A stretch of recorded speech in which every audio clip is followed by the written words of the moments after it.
in terms of competition, YouTube, in my opinion, is the like the actual competitor in the picture. I think so. I think Mixer right now has a lot of issues, a lot of growth issues, and they're UI. yeah.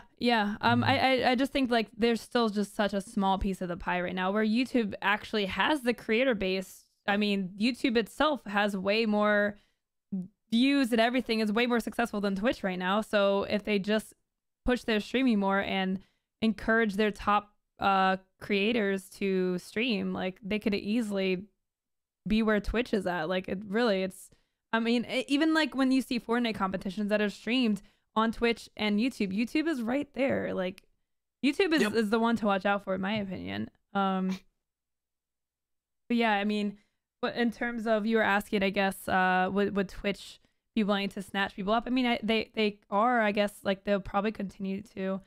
I think it just depends on if those streamers go to them and leverage what's happening, and you know, it's like a free agency thing. Like I don't think Twitch is gonna send an email out to their top partners and be like, hey, we're just gonna start paying you more money. I think like it has to be something where the creator is like, you know, I mean, you know, you want to give me some money. I mean, Morgan has a good point. I want to replace streamer with agency. That was the one. Yes. I think the agencies are going to set the price.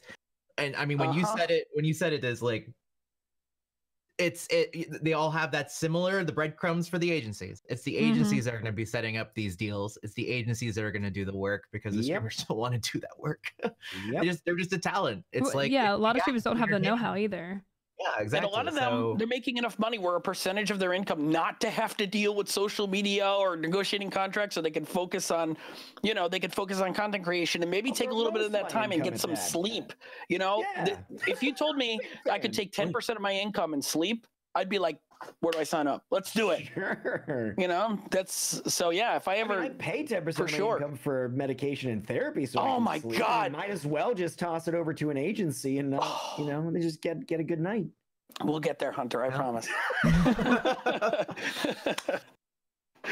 Someday. I'll just keep learning Russian. In terms of what we're gonna see in 2020 for streamer platform switches, exclusivity, etc. I mean, I think this is just going to start to become the norm. The big streamers are going to be traded around. We won't see the results of this for a while, I don't think. I mean, until we start seeing contracts get renewed or expired, right? Like a lot of these deals are probably 1 to 3 years, I would guess. So it's hard to kind of see, like, you know, where these streamers are going to go in terms of their career and how these changes affect them. So here's a question. It's a pretty direct one too, so I'll try it. And this might go for the people in chat too, even if they're small streamers. If somebody walked up to you today and said, I want 5 years exclusivity on my platform, I'm willing to pay you $250,000 right now, would you take it? No? You get $250 right now, but you have 5 years exclusivity. It's a lot of money up front, but the industry can change very heavily in 5 years. Yeah, like I'm about to hit my 5-year like anniversary this next weekend, and it's like I'm about to hit my 7-year. Yeah, it's just, that's so I feel you. It's so different. People already talk about the good old days on Twitch when it was smaller and everything. That was 5 years ago. $50K per year once you boil it down. Yeah, 50K. Yeah, but that's still, you know, it's up front. You get the $250, and they're not taking anything out of your sub revenue. They're not doing any sort of stuff like that. They're just handing you a check for $250,000, and the only thing they get as a result is exclusivity. That's it. If you look at the last 5 years on Twitch and the streaming space, like, it has changed so much.